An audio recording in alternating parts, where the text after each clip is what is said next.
Bonjour à tous. Alors, nous avons lancé en fait un blog, la vérité sur bluemind.net, afin de permettre à chacun de se rendre compte par soi-même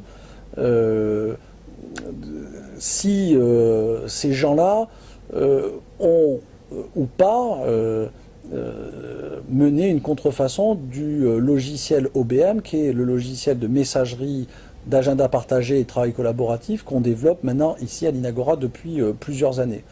Et donc on a apporté, puisqu'en fait nous notre sujet c'est de dire toute la vérité, on a apporté une bonne partie des pièces qu'on avait à notre dossier sur ce blog, de telle manière, encore une fois, à ce que chacun puisse se faire sa propre opinion. Ce qui est important pour nous, c'est pas que les gens nous croient spontanément, c'est que les gens puissent se rendre compte par eux-mêmes aujourd'hui de la réalité, de la contrefaçon du logiciel libre OBM. Alors d'ailleurs, ce qu'il faut dire, c'est que ces gens-là ne font pas la contrefaçon uniquement d'OBM, ils font aussi la contrefaçon d'un certain nombre d'autres logiciels libres. Vous trouverez la liste en fait sur la vérité sur bluemind.net.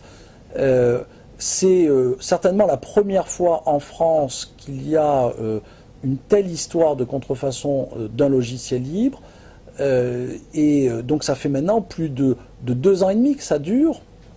Et donc nous souhaitions ne pas attendre plus longtemps pour faire partager un certain nombre de vérités au plus grand nombre et que chacun puisse en fait vraiment se faire sa propre opinion.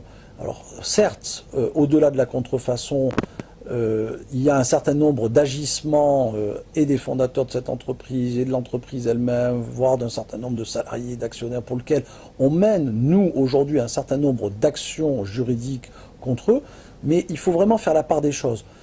Nous, on croit en la justice, on pense qu'au final, ces gens-là seront condamnés, c'est notre conviction profonde, mais naturellement, personne n'est là pour se substituer à la justice.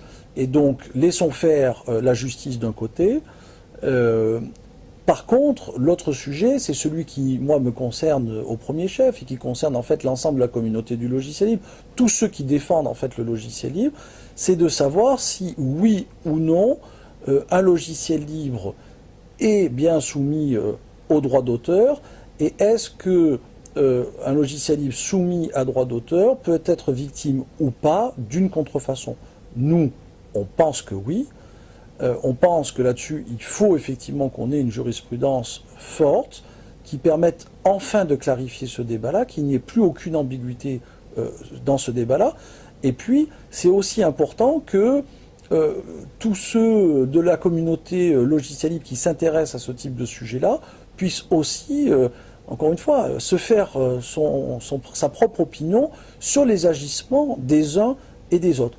Moi, pour ma part, je trouve ça absolument inouï, incroyable que des acteurs qui se prétendent en fait du logiciel libre commettent en fait de tels actes de contrefaçon. Vous savez, nous, dans notre secteur, on a des valeurs de transparence, d'ouverture, de respect des autres, et en l'occurrence, toutes ces valeurs-là sont bafouées, et c'est le principe même du logiciel libre qui est bafoué, parce qu'à partir du moment où des acteurs de ce domaine-là acceptent eux-mêmes, parce qu'ils l'ont fait sciemment. C'est ce que vous découvrirez en allant sur ce blog, la vérité sur bluemind.net. Vous verrez, vous aussi, que ces gens-là ont fait sciemment une contrefaçon de notre logiciel.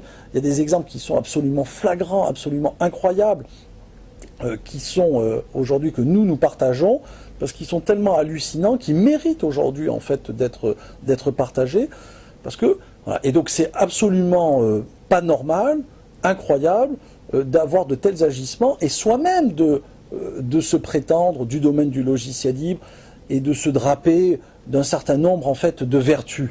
Voilà.